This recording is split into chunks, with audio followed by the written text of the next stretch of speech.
First and foremost, thank you all for coming out. There was supposed to be a bigger turnout, so people may come in as I'm speaking. So first, I would like to introduce myself. I'm Austin Heltzel. I've been with the company about 5 years. I've been doing landscaping and have always had an interest in plants for my entire life, but I've been landscaping since about 2016. So I have multiple accounts throughout the state. So I come into contact with a lot of different of the amazing weather that we get in this state and how crazy it can be. I've done a couple classes in the past before. I'm always between all the stores, so you may see me all the time because I go to all 3 locations. So we're going to be talking about some freeze protection, and it's just in time because we haven't had a freeze just quite yet, but it looks like we're about to get some chillier weather after this weekend. So I'm going to go over a lot of just do's and don'ts, and then I will be focusing on a little bit of citrus specifically, just because if you've planted a citrus tree this year, the first 2-3 years of planting something like that, you really got to baby it, especially during our freeze events, because you never know how bad it's going to be. Last year, we were in shorts up until Christmas, and then it went down to 17 degrees in some areas. And some of y'all may be still trying to get your landscape back in order after that. That was a pretty crazy event. We can't predict it. It just happens. So essentially, I'm just going to try to get y'all prepared for the worst, whatever may happen. So I will be taking questions. It will be after. It'll be about a 30-minute window. So just if you have a question, just try to keep it in mind, because once I go down a rabbit hole, it's really hard for me to get back on track. So we're going to get started. So essential things that you should do before a freeze event occurs is you want to make sure that you have everything well watered. Typically before a freeze comes in, we do have a little bit of moisture, kind of like what's happening right now. But it's just really crucial to make sure your plants are hydrated. If your plants are dehydrated and then we have a freeze event, it's going to basically suck everything out of the plant even harder than it would be if it was hydrated. So it's really important that you give it about 12 to 24 hours before the freeze to water really deeply. Another thing is making sure that you have a good mulch. Down in the South, we have the benefit that our ground doesn't freeze. So it does hold an ambient temperature. So that is a good thing because a lot of things will come back from the root system. You just got to make sure that you give it about 4. It's good. It's just really crucial that you do take that extra step, because that could be the difference between life or death of that plant. 4 to 6 inches for temporary events, especially with pine straw, because it doesn't compact and it doesn't suffocate. Air can still get through this because it's a straw material. Granted, if you pile it up, it's going to make a nice mat. So that's going to help kind of trap that heat down on that root system, which is going to make it warmer for the plant ultimately. Because if we are only in the freezing for a couple hours, that could help prevent it from getting to that point of no return. So watering, mulching are the biggest things, really. That's the best thing you can do. As far as citrus, you can take extra steps like I've done over here. And incandescent lights in particular, these just get warm enough that if you have a cover or a frost fabric or a quilt or a sheet, this can make about a 1 to 3 degree difference underneath the cover. So say we hit 32, you can keep it around 34, 35, which the citrus trees in particular will really appreciate that. And you really want to focus on keeping this trunk warm, and mainly this graft union, which is down here. So there's this little stem down here. If you've ever seen a citrus tree, it's always like a little nub. That's your graft union. All citrus is grafted onto a trifoliate orange, which is a native plant. It does not produce any fruit of interest. Makes really wicked thorns. If you look right here, this is actually the rootstock trying to come through. You may have planted a lemon tree before in the past, and we had a hard freeze. You didn't protect it. Something just happened, and this will come back. It's very vigorous. People will be like, "Oh, my tree's doing so great," but it's not producing any lemons, and it's because it's not. This is strictly just for hardiness. Citrus isn't native here. Our soil is really dense. It doesn't like that, but this does. So that gives us the advantage of growing these exotic fruits. So it's really, really important that you keep an eye out for this after a freeze, especially in the spring, because if you see this and none of this, you'll never have fruit. You need to take it. Depending on where you have your citrus, this may not be an option. You may not have electricity nearby.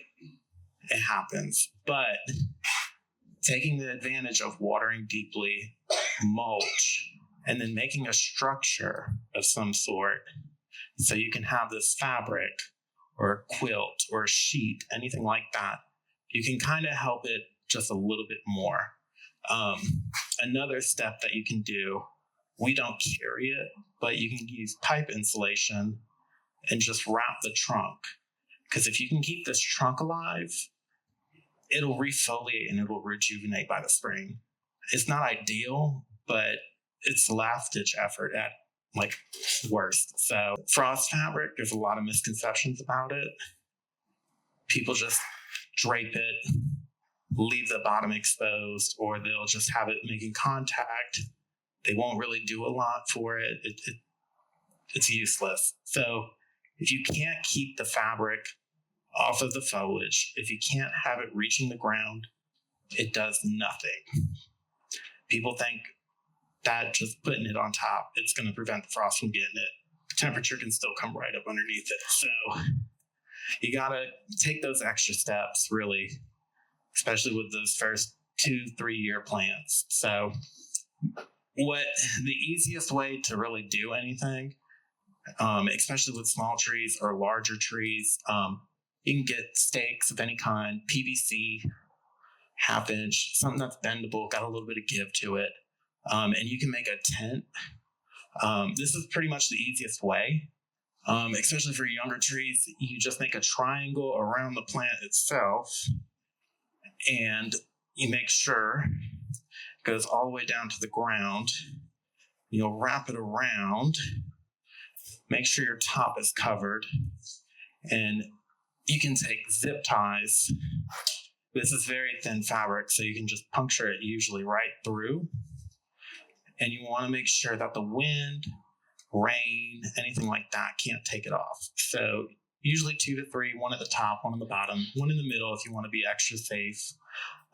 That'll prevent it from coming off. So that'll help even with insurance of just making sure that it's going to stay covered. Usually when a cold front comes through, there's wind. It's just how nature works. So you got to make sure it's secured. You got to make sure the bottom's weighed down, and you got to make sure it goes down to the ground. Because like I said, if not, it's a wasted cause. So that's a pretty simple way to take that precaution before a freeze. Make sure that your investments, sentimental plants, anything like that can have just a little bit more protection. It can get, like I said, they can say one thing and another thing happens. We don't really know what Mother Nature's going to do. So I like to just be more cautious than anything else. It's just how it is. So with that being said, those are pretty much the biggest things you need to do before a freeze. So you've done that. Now the freeze has happened. It's the morning after. You go outside. All your stuff's brown. It's collapsing. It looks really bad. And it kind of, you want to start doing stuff, right? You don't want to look at all this brown for the rest of the season. You can start pruning immediately, but the best thing you can do is just leave it alone. There are certain plants that you should trim anything that's like vascular, has a lot of water, like bananas, elephant ears, canna lilies, anything like that. You want to probably clean that up pretty quickly, because all that water and sugar, it's going to start fermenting. You're going to have a lot of biological and fungal things that are going to take advantage of it. So I recommend cleaning those up pretty quickly. But if it's like a ginger or aspidistra, ligularia, other things that are kind of less vascular and a little bit more hardy, leaving that foliage is going to basically protect that plant from another freeze. It's easier for you to just leave it, and it's free. I mean, who doesn't love free? Pine straw is not cheap, especially if you're working with a large area. So leaving that there will help protect those crowns and trap that ambient heat from the ground. So if another frost occurs, you're not going to have as much damage. If it's a front yard, or if it's by a pool, or if you just can't stand looking at it, by all means clean it up. But you do, or you should at least remulch or put something down to kind of help cover it. Pine straw, in my professional opinion, is the best thing. It doesn't compact. You get a lot on a roll, and it breaks down pretty good for your soil too. So it's kind of a win-win-win. For woody tropicals, like Bergmansia or hibiscus, tropical hibiscus, you can grow them in the ground down here.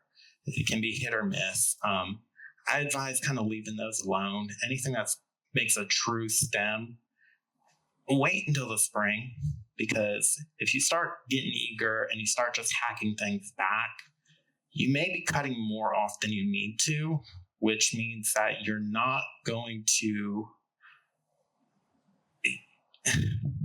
you're going to basically just start over from scratch when you don't have to. You know, that plant could still have live tissue halfway up, but you cut it down to the ground, and now what was once a beautiful plant, you have to wait all season again to get back, when it could be a much quicker process in the spring if you were just to leave it alone and just wait for anything to start growing back. Other than that, that's pretty much the basics of like after the freeze. You just really want to kind of leave things be. You don't want to do too much. You just never know what's going to come back. You don't know what's going to happen after. So it's just always, in my opinion, from the years I've been doing this, it's just more beneficial to leave things be. But if you do need that curb appeal, you have a strict HOA or anything like that, you can cut it back. It's just make sure you do offer it some sort of protection back. That's the biggest thing. Any questions so far? So pine straw, since it is a straw and it's not a hardwood-based mulch, you can put it down 4 to 6 inches for a season, especially during the wintertime. I don't recommend it with wood mulch or pine bark or anything like that, because if we get a couple rains, it's going to start settling and compacting. And if you put too much around a plant, especially like that, that's dense, you can start to suffocate your plant, and then you're really going to do more harm than good. So pine straw is cheap, easy, covers a large space, and it's foolproof. Like I said, and then if it breaks down, it's going to help kind of condition your soil too. So that's a good thing. It takes a lot less time than a hardwood would. So going on just one more step off of that, a lot of people want to start feeding their things immediately after a freeze. They just want it back. I get it.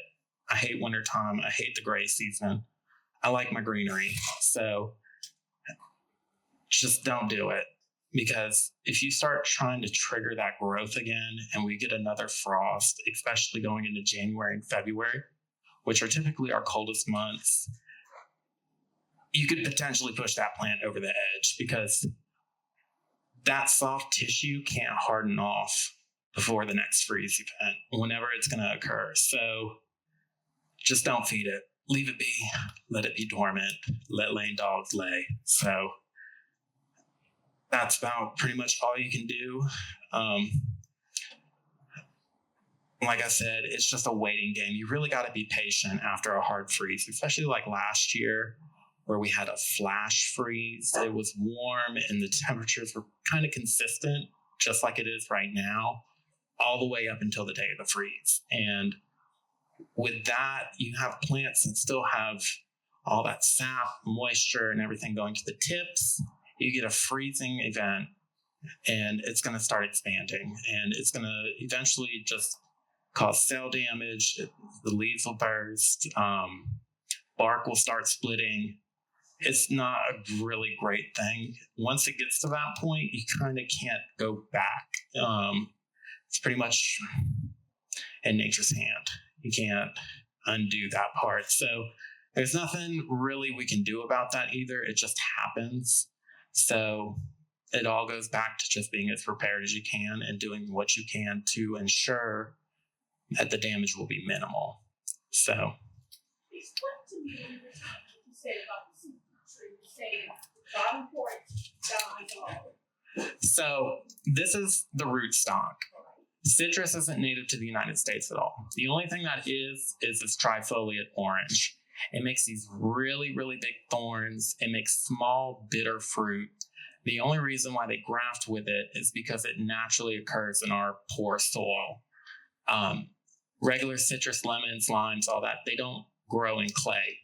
So this gives us a leg up because it gives the plant a little bit more hardiness to survive in our soil. And then it also gives it a teensy bit more cold tolerance because this naturally does not freeze in our weather because it's native. So this, if you start seeing 3 leaves, no citrus you buy is going to have 3 leaves. It's all going to have a single leaf or a couple lobes, but it's never going to be a trifoliate leaf like this. And most of your citrus will not have thorns. Lemons, limes, they do. Some oranges do, but for the most part, if you see this, you got to start over because it's never going to produce anything. It's just going to become a really large, unmanageable bush. That's just not fun to be around. Because this is just the start. Like, this is nothing compared to like the mature size of this plant. Like, the thorns get really big. So we made it through winter. Going through February into March, people starting to get eager. You see all the plants out in the nurseries, big box, all that. You're getting ready. Don't get too eager because there's always a sneak frost that comes up. It gets us every year. We have all these pretty tropicals, and then we usually have to bring them into the greenhouse at least one time before spring really starts. So again, it's a patience game. Be mindful. Just kind of keep an eye on the weather. Don't get too eager. Depending on the winter that we have, we can never really truly guess or know what's going to happen. It's important that you just practice patience and watch your plants, watch the weather. Don't make any quick executive decisions. If things look bad, they're going to look bad. But eventually, they'll start coming back up. The ground temperatures have to stay consistent, which that doesn't really occur until closer to Easter. So don't make any quick decisions. Don't rip things out the ground. Don't cut them back. Just let them be. Watch. Scratch test, which is where you just go up to the plant. You scratch the bark. If you see green, it's still alive. If you see any brown or if it's orange, you can start cutting back until you see some green. But I don't advise doing any harsh decision making early spring. Most plants can take up until about May or June to really start coming back full force. So again, not to beat a dead horse, but patience. It's hard, I get it, but you could be dealing with a lot less serious situation than you think. If you do have any type of frozen or dieback, anything like that, you don't want to start fertilizing just yet. You want to kind of wait and observe that plant. Make sure it's putting out consistent new growth. It's not coming out weird. It's not coming out malformed. It's not pushing new growth and then dying. Anything like that may signal a bigger issue. So I'm going to show y'all on this teddy bear magnolia right here. I cannot say if this was caused by a freeze or not, but this is an example of split bark. So you can see this ring right here. This is the cabium layer. This is responsible for bringing all the nutrients up to the top of the plant.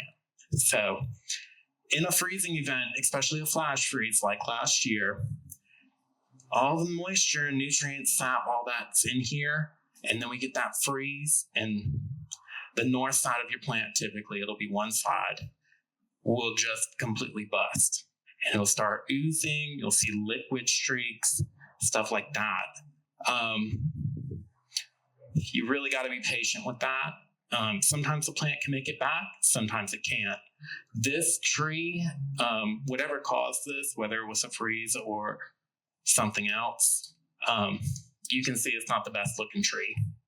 It's still alive, but whether it makes it or not, we don't know. The one thing you don't want to do when it's this bad is fertilize, because if you put fertilizer down, you're going to trigger the plant to start growing really quickly.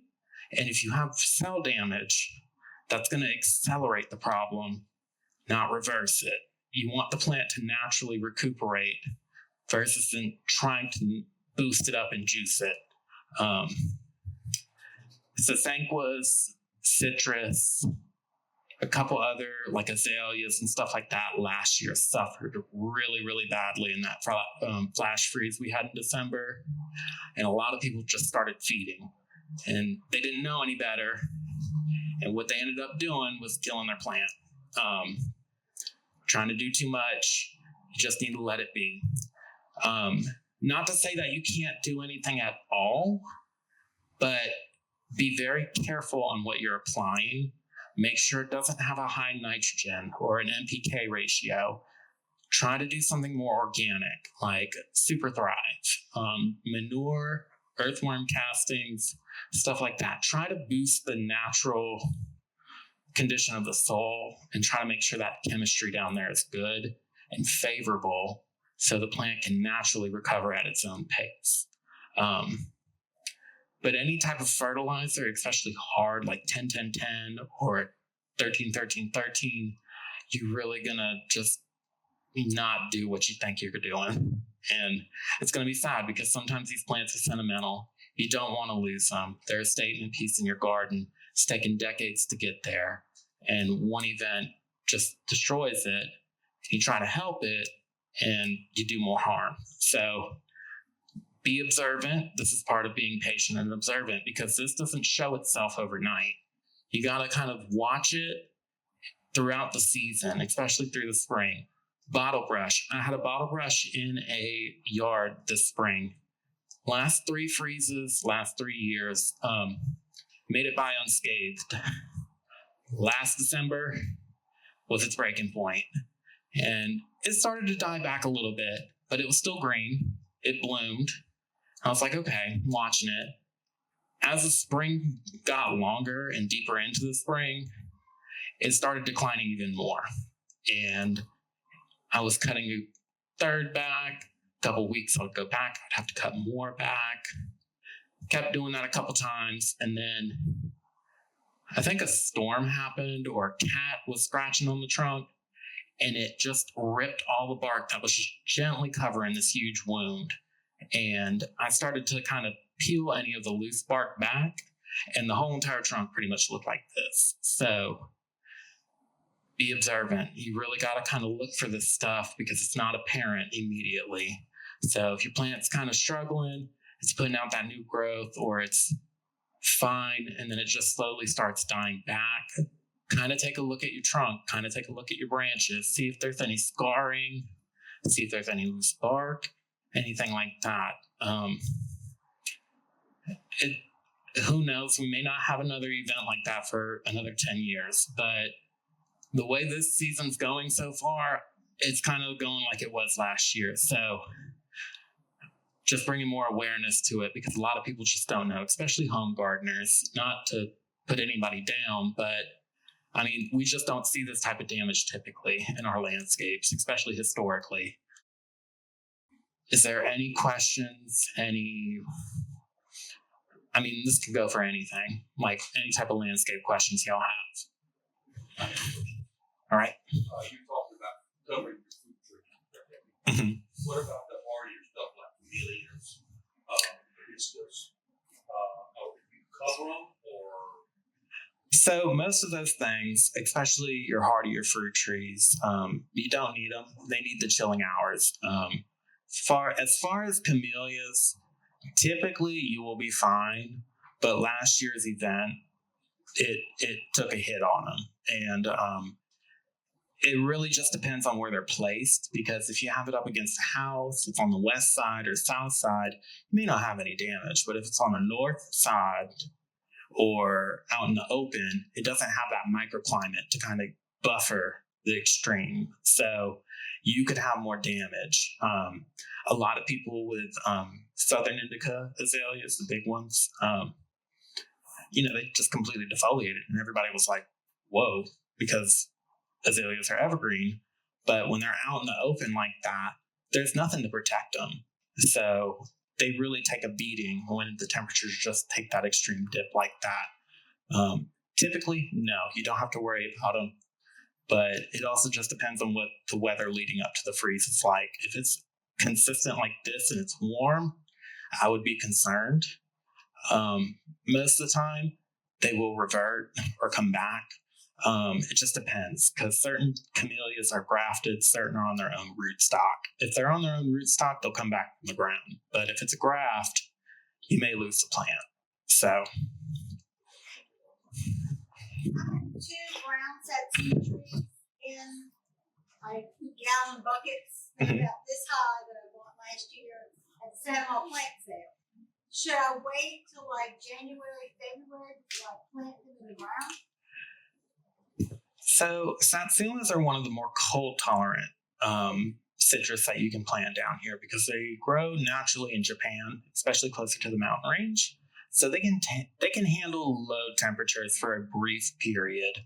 It's not going to be like a lime or a lemon, where the second it hits 32, it's going to start throwing a fit. Where are you planting them? Out in the open, near a house, near a shelter? I can show you a picture. Okay, after the show. I would probably personally wait, because, like I said, historically in Louisiana, our coldest months are January and February.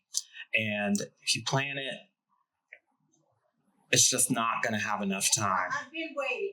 I bought 2 brown satsumas, 2 figs, a lemon, a lime, and 2 blueberries. The blueberries and the fig, you can go ahead and plant them right now. Plant them now. They don't care, especially those blueberries. They need the chilling But hours. do I still cover them? I wouldn't. I would just mulch them really good and water them before the freeze. But blueberries are native to the United States. A lot of people don't know that, but they grow in the mountains. So they don't necessarily grow where we're at, because we're in bottomland. But they can handle a good freeze.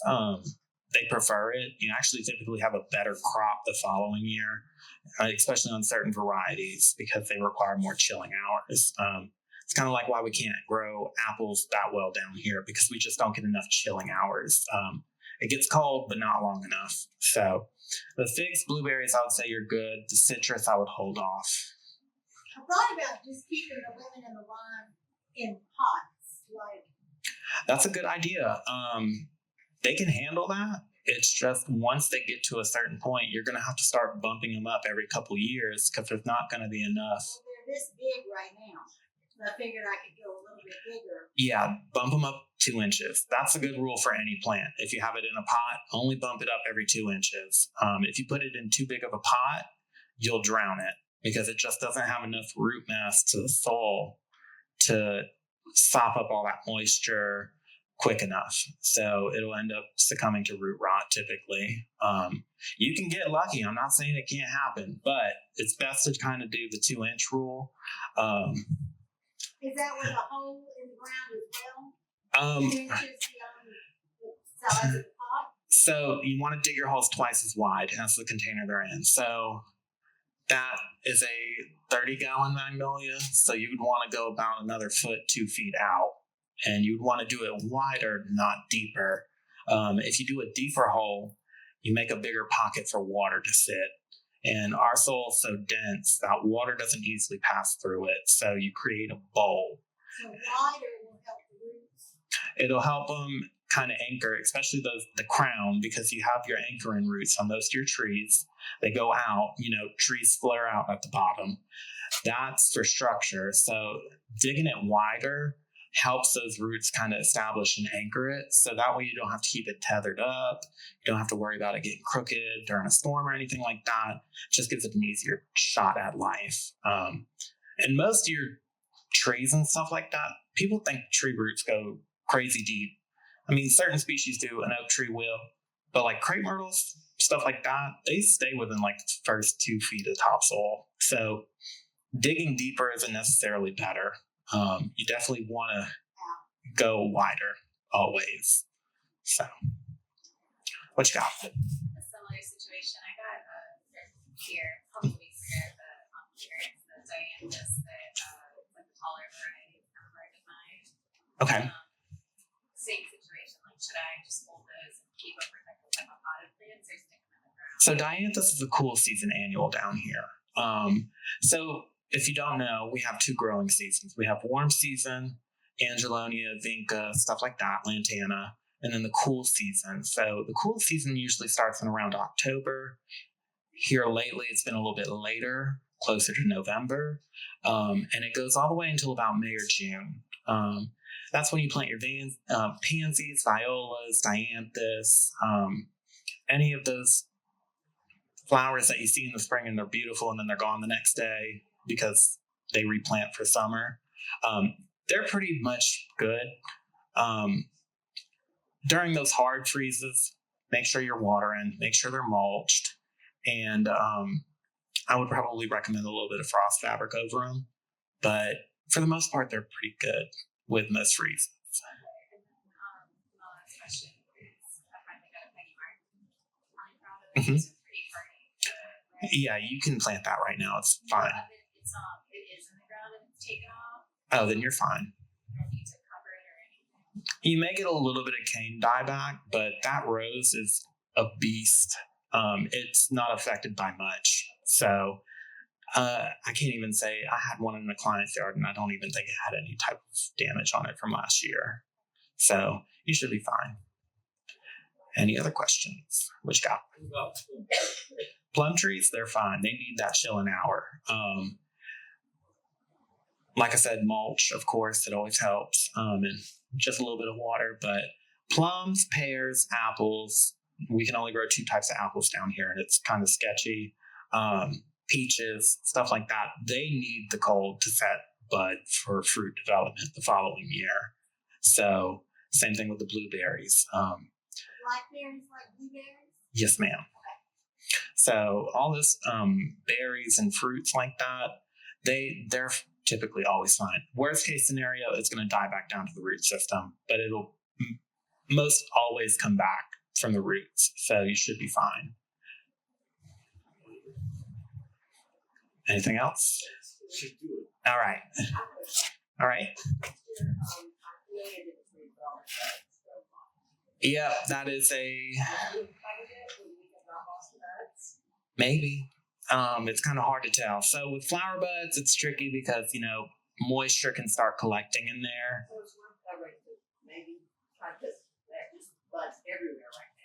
No liability, try it, but I can't guarantee any results. It won't hurt it, no. It also depends on what stage the buds are in. I know last year japonicas, the ones that bloom typically later than the sasanquas, I barely saw any blooms last year because that freeze in December. They were just getting to the point where they were about to start unfurling, and that's when you don't want to freeze because they're starting to, develop. There's water in there, and you get a freeze, and it just expands and it just browns it out. Yeah. Like I said, it's just. Yeah, it can. Those late freezes can really do some damage. A lot of people don't think about it, but yeah, like azaleas, especially if Easter's early one year, like, people say there will be no azaleas for Easter this year because it's later. Yeah, those freezes, when those buds are just about to start popping open, that's like the most susceptible they are. And there's just nothing you can really do about it. There is an old trick that you can do, and the citrus growers in Florida did it in the 80s when they had a really hard freeze, and it was right before the citrus crop was going to be harvested. They ended up leaving the irrigation on all night, or had it going cyclic. So every hour or two it would go off. And we do this here at the nursery for hard freezes too. Basically, all that moisture will freeze on top of the foliage, and that ice, it freezes, but it acts as a thermal barrier.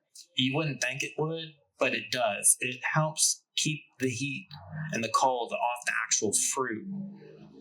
So they were able to pretty much save most of their crops because of that trick. So you can do it. Yeah.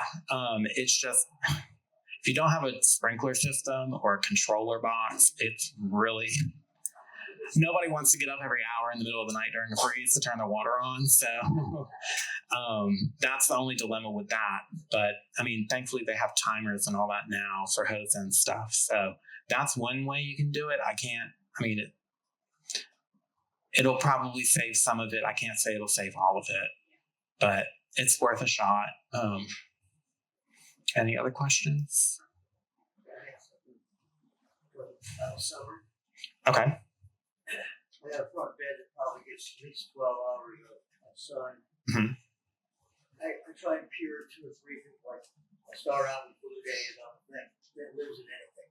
Mhm. So I have a hard time keeping like sun patients alive. Sun patients, this is where they get you. So sun patients can do sun, but down here they benefit because we're so southern. Our sun intensity is a lot stronger than what those plants are really made for. They benefit from a little bit of a break during the day, or morning sun, afternoon shade, or morning shade, afternoon sun. For you, I would probably recommend Lantana, Angelonia, and Vinca, because those are just bulletproof. I mean, if you don't water them after they're established, they're pretty much fine.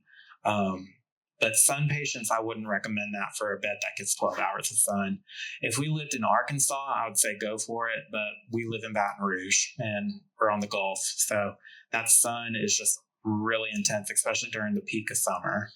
They'll start off great, but then it's like we keep getting further and further in and they just start tanking. You can water them. They'll perk up a little bit, and the next day they're just going to shrivel up again. So I just wouldn't try them there. Not to say don't try them at all, but just give them a little bit more of a sheltered area.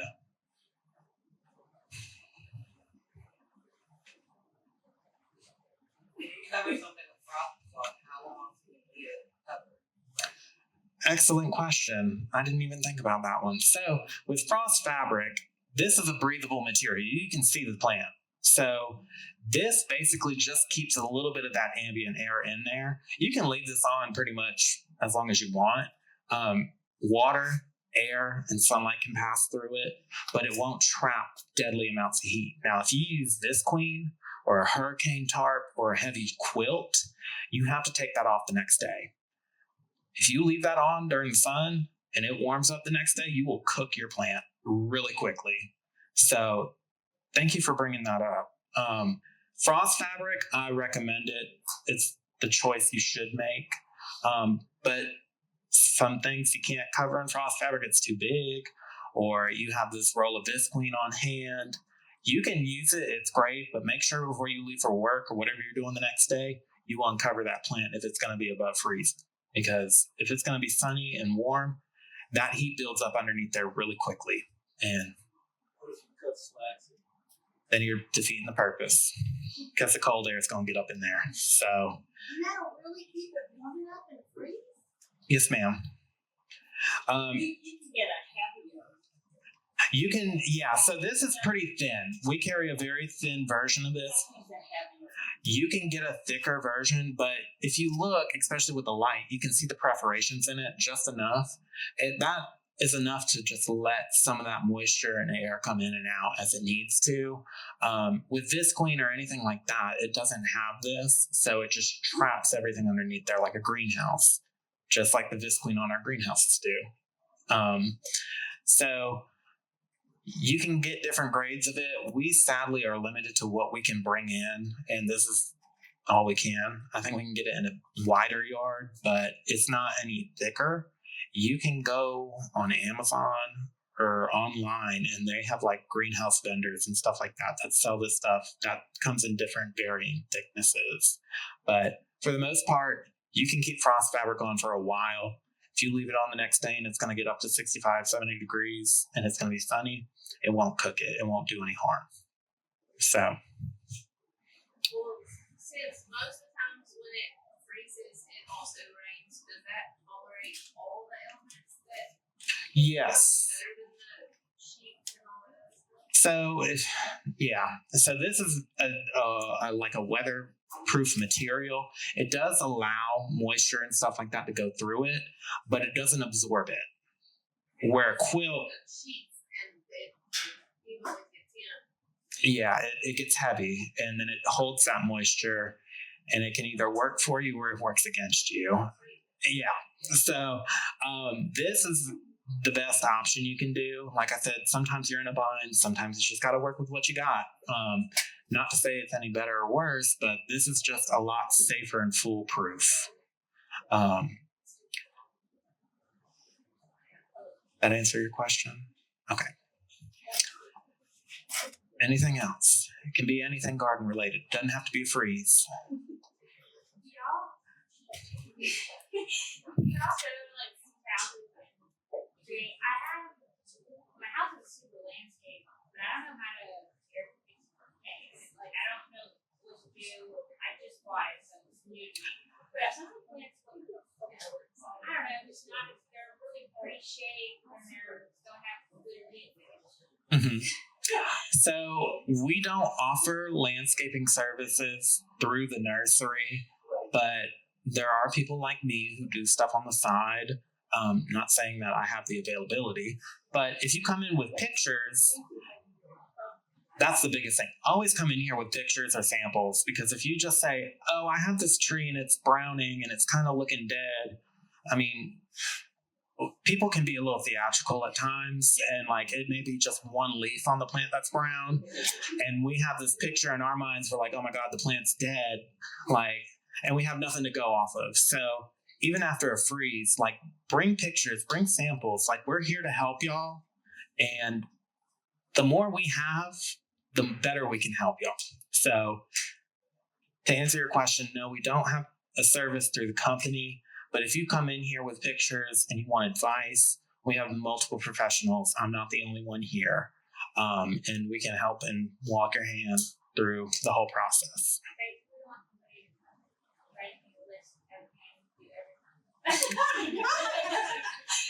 And then maybe I'll hire somebody to do it, or maybe I'll do it. Yeah, I mean,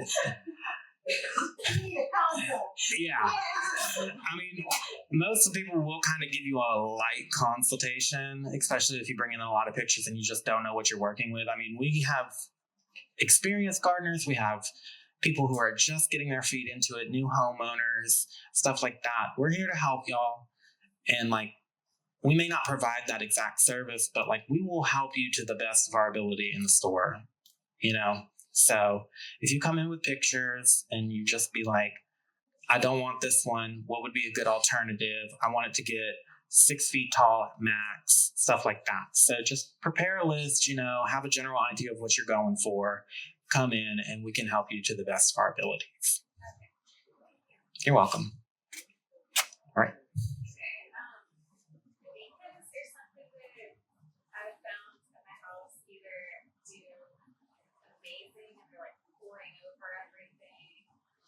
Or they just like Die? yeah, it's like Yeah. I think my mind is just still buying twice as much and like everything 50%. But I just don't understand it. Now it all looks lopsided because like half of the pouring over the bed. So vinca are a tricky little booger. You either have wonderful success with them for years, or you have an off year and then you can never grow it again. So what affects vinca, I know, it sounds bad, but there's a soil-borne illness. It's called a phytophthora, which translates in Latin to instant death. It's a root rot, and the tricky part about it is once it's introduced to the soil or it's established and colonized in your soil, you really can't plant vinca again. That makes a lot of sense because I had 2 big pots on my front door and they're going around. Yeah. With the other pots. So since it is in a pot, you have the advantage. So you just have to discard that soil, put it in a trash bag, and put it to the street. Don't put it in your yard. Don't do anything like that. Get rid of it and sanitize your pots with bleach. And then put some new soil in. Make sure they're getting the right amount of light. Make sure you're not overwatering them, and you should be good. But once you get that in the ground, not to say you can't ever grow vinca again, but you definitely won't be able to do it for a couple years, because if you introduce the vinca back into that like contaminated area, it can recolonize and it has something to feed off of. But if you don't plant the vinca, it can slowly start to decrease and you may be good again. It just depends on how bad you let it get. I've had clients in the past, they planted vinca every year, had wonderful results. Then we had a really wet year and all of it started dying, and I have not put money into their yard in vinca ever again because I've had to go back and back and back, and I got sick of it. So, yeah. It's not you, it's the plant.